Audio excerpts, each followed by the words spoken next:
I'm just sitting here having a thought, and I was trying to figure out, why am I so patriotic?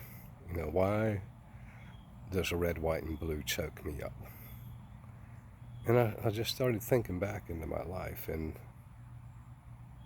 I realized that my father coached me as a boy, all the way from when I was 6 years old until I was 13 in baseball. And every game we played, we had to get there on time. And if we didn't, we had to stop wherever we were. When we heard that national anthem being played and the flag being raised, we had to stop where we were, take off our hat, and put our hand on our heart. And if we were there, we were standing on the sidelines. And we, watching, the coaches, everybody in the stands is standing up, in the bleachers, I mean.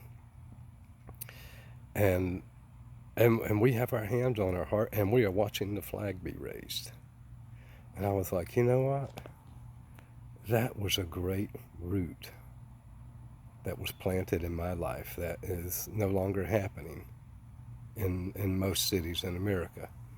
There's still some cities that are patriotic and they do this and they require it. And schools where they teach about the real American heritage and our real history, and how the whole purpose of America was fleeing the tyranny of Europe. And, Italians, British,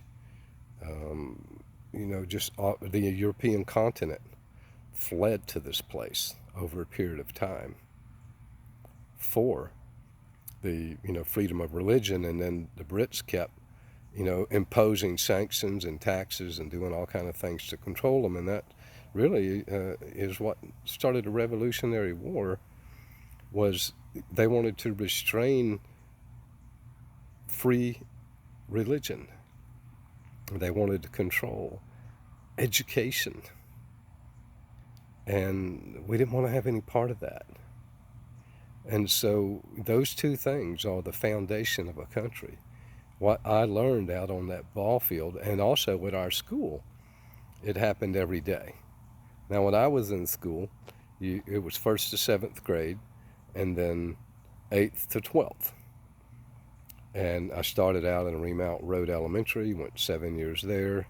Then I went 8th and 9th grade in North Charleston, and then integration occurred, and I spent 10th, 11th, and 12th grade in a school that was considered an all-black school prior to my arrival. Me and about 20% of the population of that school went into an all-black community. And it was a little bit tumultuous, I have to say. But, we, all the way up through school, we had to pledge allegiance. It was just what you do at all the events. We stood for the flag and put our hands on our heart and pledged allegiance to America. Who's done that lately? Who's just stood up,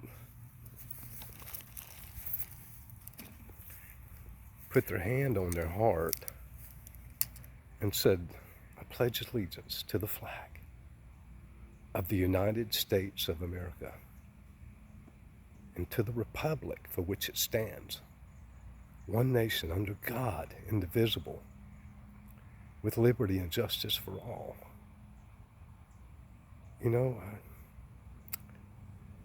I encourage you all right now to stand up wherever you are and put your hand on your heart and say that out loud, wherever you are. And don't worry about those around you, because they want to hear it and see it too. Because there's a lot of patriots in the closet right now because they're afraid of liberals. There are people that aren't wearing the Trump hats and all that because they don't want the confrontation. You know what? The confrontation is really not there. That's been exploited. The confrontation is only in the minds of the liberals and in the media. But what's really happening out there is when you wear a Trump hat, and you can be anywhere. I just saw a video from a young lady today in California that wore her Trump out accidentally, and she was thinking she was about to get it because she was standing in line. And her teller at the store said, "Oh, you're a Trump supporter?" She goes, "Yeah." And she goes, "Wow, so am I." Said it out loud. And it reverberated through the entire store in California. I mean, that's got to be one of the most liberal states on the planet. But that's the silent majority that's just sitting there. There's no way that they can win this election legally, and this is why of all the anarchy. This is why they're burning cities down. If Joe Biden were to get elected, this would be every day. Every city would be experiencing this instead of just Democratic strongholds. You know, we got to do what we got to do to make sure this is good versus evil. This ain't President Trump versus Joe Biden. You know, get that out of your head. You need to look at real, raw data on what's happening. Look at what Trump has accomplished and what Biden's agenda is. Yet he's been in government for 47 years and hasn't done anything but lock up more black Americans than any other person on the planet besides Kamala Harris.